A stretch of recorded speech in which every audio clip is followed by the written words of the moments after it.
Hello welcome back to my channel Swaks kitchen. बहुत दिन पर मु पुणी थरे मोर यूट्यूब दुनिया को फेरी माने आपण मानक पाखक तो सेथे लगी भाबिली कि गोटे मिठार रेसिपी सहित पुणी थरे आपण मानक सहित जोड़ी हेबी। सत कहबाकू गले ए रोसई वीडियो बनेबा तो बहुत कष्ट, बहुत टाइम दरकार एथिपई, जेमति कि वीडियो शूट कर, ताकू एडिट कर एवं सबु रेसिपी पूरा परफेक्ट हवा दरकार। रोसई वीडियो रे तो आपण माने बिल्कुल ही ठकी परिवेनी एवं गोटे रेसिपी पाई जदि आपण माने आधा घंटा टाइम नौथिबे ताहले आपण जदि वीडियो करंती से आधा घंटा रेसिपी आपण मानकु मिनिमम 1.5 घंटा लागिबो। ता सहित मेंचाए बासन भी पड़ी जिवो। आज ए वर्किंग लेडी ड्यूटी सहित घरर सबु काम एवं ए रोसई रो वीडियो ए सब मैनेज करबा तो बहुत कष्ट। हेले से कष्ट को बा यूट्यूब कोन पई बुझिबो। रेगुलर वीडियो पोस्ट करबा परे भी वॉच आवर बहुत कमी जाउतला मोर, तो सेति लागि टिके अभिमान करिकि वीडियो को बंद करिथिले एवं एमति रे भी समय बहुत कम थिला। जदि आपण माने के ए वॉच आवर कमिबार रीजन जानिथिबे ताहले मते निहाती कमेंट रे जणेबे। हेले आपण मानको भलो पाइबा मोर अभिमान को पूरा भांगी देला। चेष्टा करिबि जे मोर बिजी मोमेंट भितरु मु आपण मानक पई किछि किछि समय काढिकि एमति टिके टिके रेसिपी नेकी आसीबा पई। तो आउ डेरी न करी चलंतु फटाफट स्टार्ट करिबा आजिरो रेसिपी मलाई लड्डू। तो मलाई लड्डू पाई एठी मु 1.5 लिटर क्षीर को यूज करिछि। तो 1.5 लिटर क्षीर रे मोर पाखा पाखी 20 टी लड्डू हेछि। आपण माने आपण मानकर क्वांटिटी हिसाब रे क्षीर यूज करि परिबे।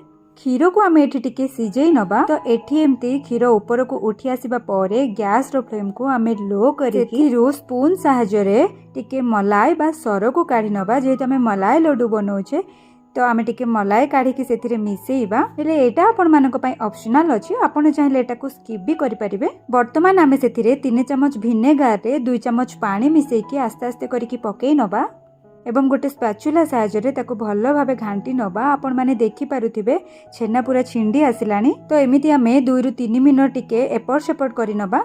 छेना तो एठी हमर रेडी हे आसिलानी। एबे आमे गोटे कंटेनर नेकी सेथिरे गोटे स्टेनर रखि नबा एवं स्टेनर बा छणा उपरे गोटे भल्लो सफा कपड़ा पकेई नबा। देन आमे छिंडे थिबा छेना आ पानी को सेथिरे आस्ते आस्ते करिकि पकेई नबा, जाद्वारा पानी आराम से तले खसी जिवो एवं छेना हमर कपड़ा उपरे रहि जिवो। जेहेतु मु विनेगार पकेकी छेना छिंडेई थिली तो पुणी थरे ए छेना को आमे 3 रु 4 थर ठंडा पानी रे धोई नबा, जाद्वारा विनेगार खटा अंश दूरेई जिवो। एबे आमे कपड़ा टिकु भलो भाबे बांधिकी पानी को भलो भाबे ड्रेन आउट करि नबा। मु एठी जेमती हाथ रे चिपुड़ी चिपुड़ी को पानी की काढुछि, आपण माने भी सेमती काढी नेबे एवं आमे याकु स्टेनर ऊपर रखि नबा। वर्तमान आमे गैस ऊपर आ गोटे कड़ाई बसेकी सेथिरे आ 1 लिटर क्षीर पकेई नबा। आपण माने चाहिले एथिरे आधा लिटर क्षीर रो भी यूज करि परिबे। मु एठी टोटल 2.5 लिटर क्षीर को यूज करछि। तो एई क्षीर को सिझे सिझे की हमको राबड़ी बनेबार अछि, माने तार 4 भागरु गोटे भाग ही रखिबार अछि। तो क्षीर सिझिबा भितरे चालंतु आमे एठी गोटे होममेड कलर रो प्रिपरेशन करि नबा। मु एठी 7-8 टा केसर को नै जाइछि। वर्तमान आमे गोटे हेमदस्ता बाड़ी सहायता से केसर सबको एमती घसी घसी की छिंडे नबा एवं गोटे चम्मच गरम क्षीर आनिक आमे सेथिरे पकेई नबा। देन ताको भल्लो भाबे स्पून सहायता मिसेई नबा। आपण माने देखि पारुथिबे क्षीर रो कलर केते बढ़िया पूरा येलो ही सारलानी। आको आमे साइड रे रखि नबा एवं परे यूज करबा। तो एपटे मु जो क्षीर बसई थी आपण माने देखि पारुथिबे से बढ़िया भाबे फुटी आसिलानी। तो आको आमे मिनिमम 20 रु 25 मिनट हाई फ्लेम रे एमती फुटेबा को पड़िबो एवं ताको मझिरे मझिरे एमती स्पैचुला सहायता टिके घांटीबा को पड़िबो। एही मिठाटी बनेबा बहुत इजी, बाकी एई स्टेप टी आपण मानक टिके टाइम टेकिंग लागिवो। क्षीर राबड़ी हबा भितरे चालंतु आमे कपड़ा रे बांधी रखितिबा छेना को गोटे प्लेट को काढी नबा। देन सेथिरे मु आगरु काढी रखितिबा मलाई बा सर को पकेई नबा। ए सब को भल्लो भाबे हाथ सहायता रे चकटा चकटी करिके मिसेई नबा। आपण मानकु बेसी परिश्रम करबा दरकार नै, बस एमती हल्का हल्का भाबरे चकटिले ए आराम से चकटी हिजिवो। छेना तो भल्लो भाबे एठी गुंड ही सारिछि, आपण माने देखि पारुथे। चालंतु देखिबा हमर राबड़ी केते दूर गला। अरे वाह, एठी तो बढ़िया भाबे राबड़ी हमर बनी सारिछि।